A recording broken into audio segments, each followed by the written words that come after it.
누가복음 18장에 거기 불의한 재판장 비유가 나옵니다. 어떤 도시에 불의한 재판장이 있었죠. 어느 날 그 도시에 과부 하나가 재판장을 찾아가서 자신의 원한을 풀어달라고 하소연했습니다. 재판장이 처음에는 그 과부의 하소연을 들어주지를 않았지만 과부가 하도 찾아와서 번거롭게 하니까 귀찮아서 결국은 그 과부의 원한을 들어주었습니다. 예수님께서 제자들에게 그 비유를 말씀하신 후에 이렇게 말씀을 했습니다. 누가복음 18장 6절에 보면 주께서 또 이르시되 불의한 재판장이 말한 것을 들으라. 하물며 하나님께서 그 밤낮 부르짖는 택하신 자들의 원한을 풀어주지 아니하겠느냐. 그들에게 오래 참으시겠느냐. 내가 너희에게 이르노니 속히 그 원한을 풀어주시리라. 우리가 잘 아는 내용이죠. 불의한 재판장도 과부가 찾아와서 자기 원한을 풀어달라고 번거롭게 하면은 귀찮아서라도 들어주지 않겠습니까? 불의한 재판장도 들어주는데 하물며 하나님이 택한 사람들이 하나님을 찾아왔어 밤낮 부르짖는 것을 하나님이 들어주시지 않겠습니까? 하나님의 자녀들이 하나님을 찾아가서 부르짖는 것을 하나님께서 반드시 들어주십니다. 오늘 본문에도 예수님을 찾아가서 문제 해결을 받은 두 사람이 등장합니다. 한 사람은 자기 딸이 지금 죽어가고 있는 회당장입니다. 또 한 사람은 12년 동안 혈루증으로 고통을 당하던 여자였습니다. 그런데 이 두 사람이 예수님을 찾아가서 문제를 해결받았습니다. 이 회당장은 당시 유대사회에서 상당히 존경받는 사람입니다. 그런데 이렇게 지쳐놓은 회당장이 이름 없는 무명의 청년 주님을 찾아와서 그 발 아래 엎드려 자기 집 오시기를 지금 간청하고 있습니다. 41절에 보면 이 회당장인 야이로로 하는 사람이 와서 예수의 발 아래 엎드려 자기 집에 오시기를 간구합니다. 회당장은 자존심과 체면을 다 내려놓고 예수님을 찾아와서 부탁을 했습니다. 혈루증 여인도 12년 동안 좋다는 의사를 찾아다녀 보았지만 고침받지를 못했습니다. 그러던 중에 예수님에 대한 소문을 듣고는 주님을 찾아왔습니다. 이 율법의 혈루증은 이것은 부정한 병으로 사람을 만날 수도 없고 성전에 들어갈 수도 없습니다. 만약 율법을 어기고 사람을 만나다가 걸리면 죽을 수도 있습니다. 그런데도 이 여인은 율법을 어기는 위험을 무릅쓰고 주님을 찾아왔습니다. 그것도 몰래 찾아간 것이 아니고 많은 사람들이 밀고 당기는 군중들이 턱을 헤집고 주님을 찾아갔습니다. 찾아갔더니 어떻게 됐습니까? 부정한 여자들하고 예수님이 퇴짜를 놓았습니까? 아니죠. 44절 한번 보세요. 예수의 뒤로 와서 그의 옷가에 손을 대니 혈루증이 즉시 그쳤더라.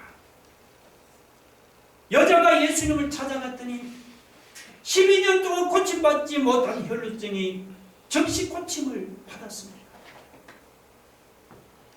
회당장이 자기 자존심과 체면을 내려놓고 예수님을 찾아갔더니 즉시 외동딸이 다시 죽은 외동딸이 살아났습니다.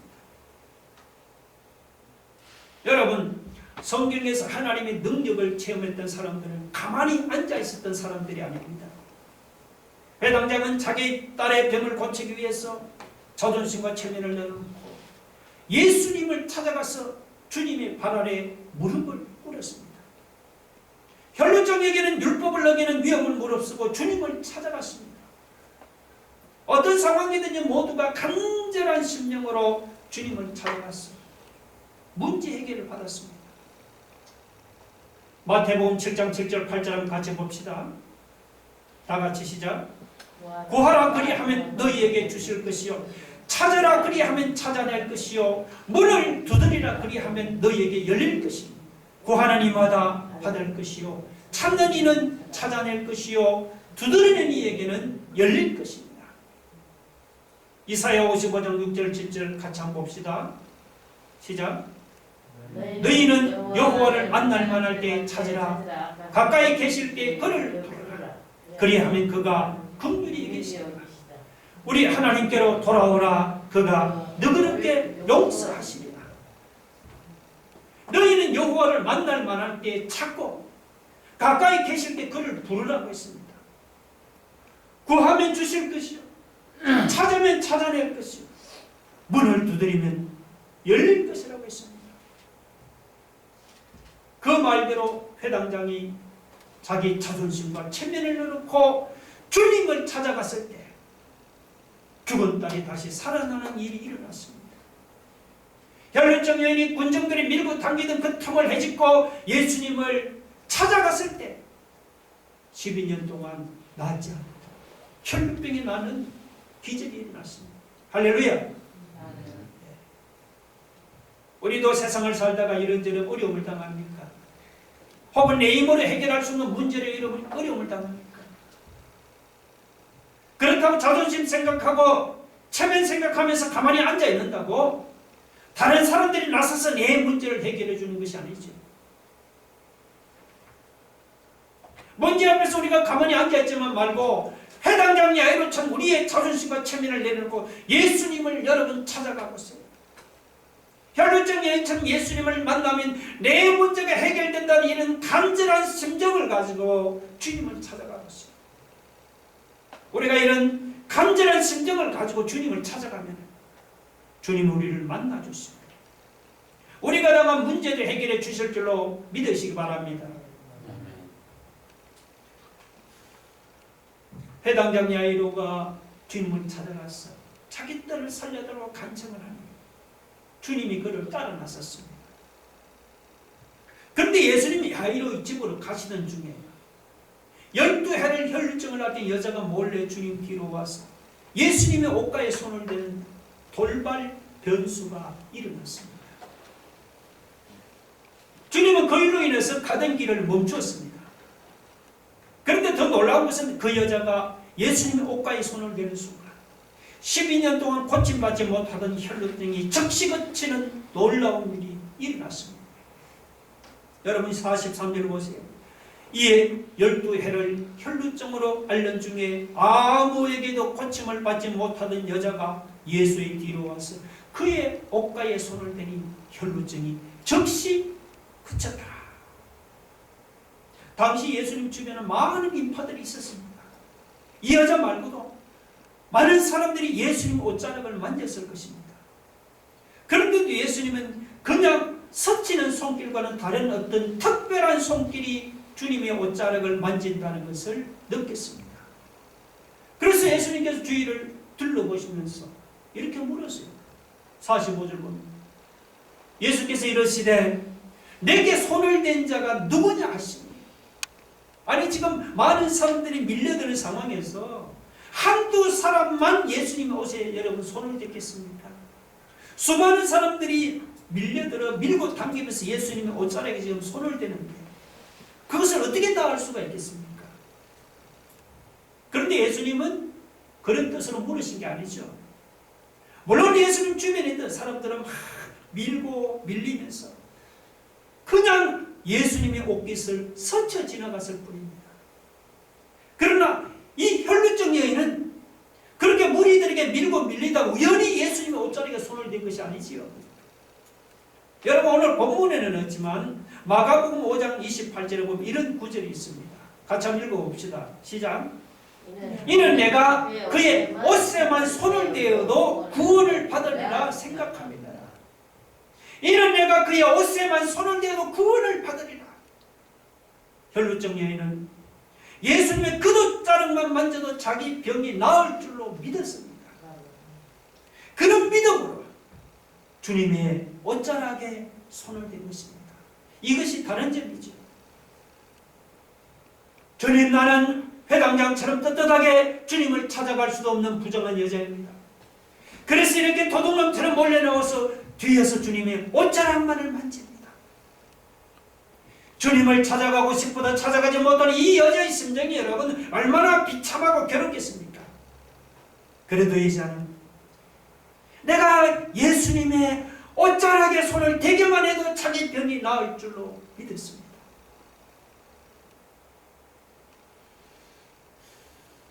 우리가 생각할 때는 이런 믿음이 미신적인 믿음처럼 보일 수도 있습니다. 예수님이 입고 있던 옷자락이라고 무슨 신통한 능력이 있는 것이 아니죠. 능력은 예수님에게서 나가는 것이지 예수님이 입고 있던 옷자락에서 나가는 것이 아니잖아요. 만약에 예수님의 옷자락을 능력 있는 부적처럼 믿는다면 그것은 분명히 미신적인 믿음이면 틀림없습니다. 그런데 이 여자는 지금 예수님의 옷자락이 무슨 신통한 능력이 있어서 만진 게 아니죠. 이 여자는 예수님이 워낙 능력이 있는 분이기 때문에 주님을 만나지를 않고 몰래 주님의 옷자락만 살짝 만져도 자기 병이 나을 줄로 믿은 거예요. 그러니까 예수님의 옷깃만 만져도 병이 낫는다는 것은 이것은 어떤 미신적인 믿음이 아니고 정말 주님을 절대적으로 확신하는 그런 믿음이었습니다. 당시 예수님 주변에는 많은 사람들이 있었습니다. 그런데 그 많은 사람들 중에 예수님이 내 병을 고칠 수 있다, 예수님이 내 문제를 해결할 수 있다, 이런 확신과 이런 믿음을 가지고 예수님을 붙잡은 사람은 이 여자 한 명뿐이었습니다. 나머지 많은 사람들은 그냥 물거리는 예수님을 구경하면서 그냥 예수님의 옷깃을 스치며 지나갔을 뿐입니다. 지금도 많은 사람들이 교회로 나오지만 예수님께 대한 이 여인의 간절함에 대한 확신은 찾아보기가 어렵습니다. 주일이니 교회 나오고 또 목사님이 설교하니까 그냥 설교를 듣습니다. 찬송 부르고 기도하니까 아무 생각 없이 따라서 찬송 부르고 기도합니다. 이런 사람들이 바로 여러분 예수님의 옷깃을 스치는 사람입니다. 이런 사람은 100번 1000번 교회 나와도 변화가 일어나지 않습니다. 우리는 아무 생각 없이 새해는 교회만 왔다 갔다 할 것이 아닙니다. 예배를 드려도 우리는 간절함과 확신으로 드립니다. 설교 한 번을 들어도 간절함과 확신으로 드립니다. 찬송을 불러도 간절함과 확신으로 우리가 불러야 합니다. 혈루증 여인처럼 예수님의 옷자락만 만져도 내 병이 고침을 받는다, 내 문제가 해결된다, 이런 간절함과 이런 확신을 가지고 예수님을 찾아가기 바랍니다. 여러분, 우리가 이런 간절함과 이런 확신을 가지고 예수님을 찾아갑니다. 그 한 번의 만남으로 내 인생이 변화될 수 있습니다. 이런 간절함과 확신을 가지고 우리가 예배를 드리고 우리가 설교를 듣고 간절함으로 우리가 찬송을 부르면 그 간절한 그 한 번의 예배와 그 한 번의 설교와 그리고 그 한 번의 찬송으로 내 문제가 해결되는 축복을 경험하게 될 줄로 믿으시기 바랍니다. 아멘.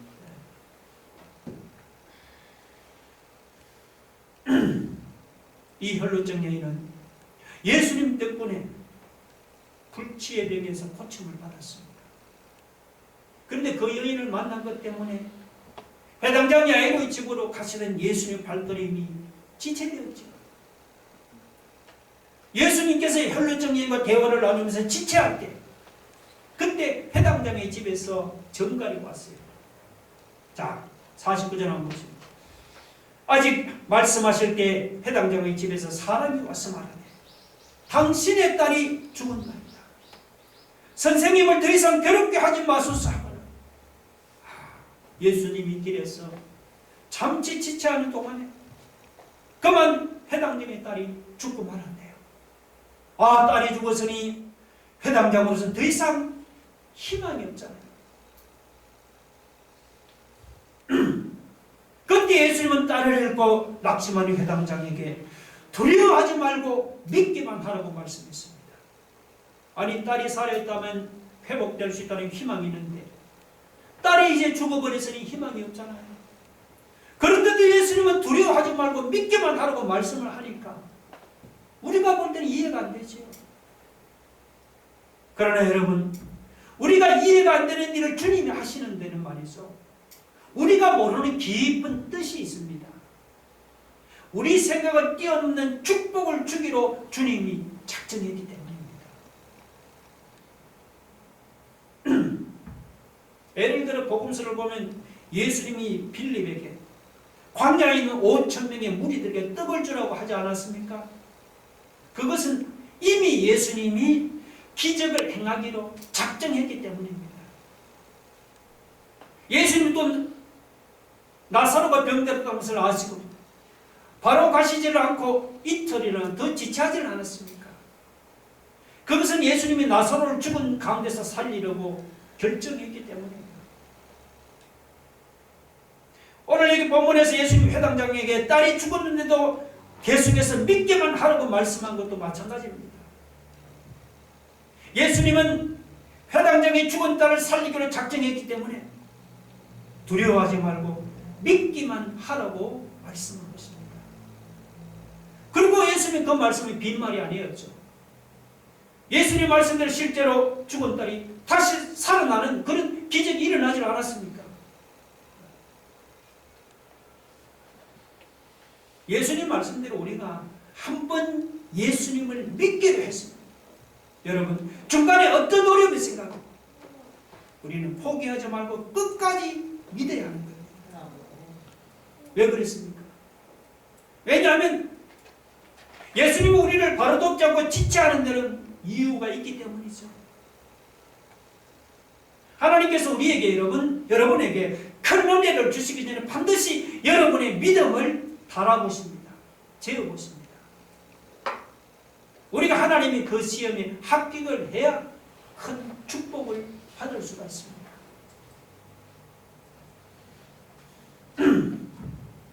성경을 보시면 믿음의 사람이고 다 그냥 복을 받은 것이 아니잖아요. 믿음의 사람도 시험에 합격해야 복을 받을 수가 있습니다. 여러분, 창세기 22장에 보면 믿음의 조상 아브라함도 복을 받기 전에 하나뿐인 독자를 하나님께 번제로 바치라는 큰 시험을 받았죠. 아브라함이 믿음으로 그 시험에 합격하고 난 후에 비로소 그는 하나님으로부터 복을 받았습니다. 여러분, 이스라엘 백성도 홍해바다 앞에서 큰 시험을 당했습니다. 그런데 이스라엘 백성도 홍해바다 앞에서 다들 죽는다고 난리였죠. 그런데 모세는 하나님이 구원할 것을 믿었잖아요. 이스라엘 백성들은 홍해바다 앞에서 하나님의 시험에 실패했지만 모세는 믿음으로 그 하나님의 시험에 합격했어. 그래서 이스라엘 백성들은 홍해바다가 갈라지는 복을 받았습니다. 살다 보면 좋은 일만 있는 것이 아니죠. 좋은 일보다는 안 좋은 일이 더 많습니다. 때로는 우리 앞이 캄캄한 절망의 나락으로 떨어질 때도 있습니다. 그런데도 예수는 우리에게 여전히 이렇게 말씀합니다. 너 두려워하지 말고 믿기만 하라. 두려워하지 말고 믿기만 하라. 아니, 사방을 둘러보아도 희망이라고 도무지 보이지 않는데도 주님은 여전히 우리에게 두려워하지 말고 믿기만 하라고 말씀합니다. 그 말씀대로 회당장은 예수님이 죽은 딸을 살릴 줄을 믿었습니다. 아브라함도 자기 독자를 하나님께 바치면 하나님이 다시 살릴 줄로 믿었습니다. 모세도 지금 진퇴양난에 빠진 이스라엘 백성들을 하나님께서 구원하실 줄로 믿었습니다. 그렇게 믿었더니 믿음대로 이스라엘 백성이 구원을 얻었습니다. 그렇게 믿었더니 아브라함이 복을 받고 오늘 본문에 회당장이 믿었더니 그의 죽은 딸이 살아나지 않았습니까? 오늘 우리 중에 어려움을 만나서 절망에 빠진 분이 있습니까? 내 힘으로 아무리 해도 상황이 나아질 것 같지 않습니까? 아이고, 이제는 망했다. 이제는 모든 것이 다 끝장났다. 이렇게 생각합니까? 그런데도 예수님이 여전히 우리에게 이렇게 말씀합니다. 너 두려워하지 말고 믿기만 하라. 너 두려워하지 말고 믿기만 하라. 지금 내가 절망적인데 주님은 여전히 그렇게 말씀합니다. 아니, 도대체 절망적인 상황에서 무엇을 믿으라는 말입니까? 절망적인 상황에서 예수님이 도와주실 것을 믿으라는 말입니다.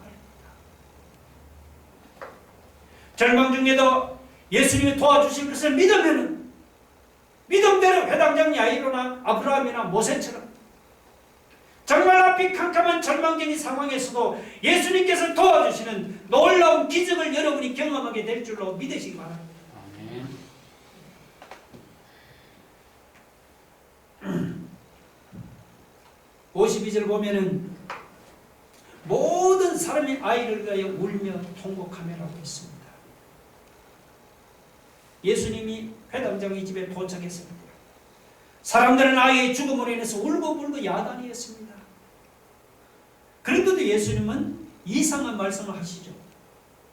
뭐라고 합니까? 52절 보니까 예수께서 이러시되 울지 말라, 죽은 것이 아니라 잔다 하시니.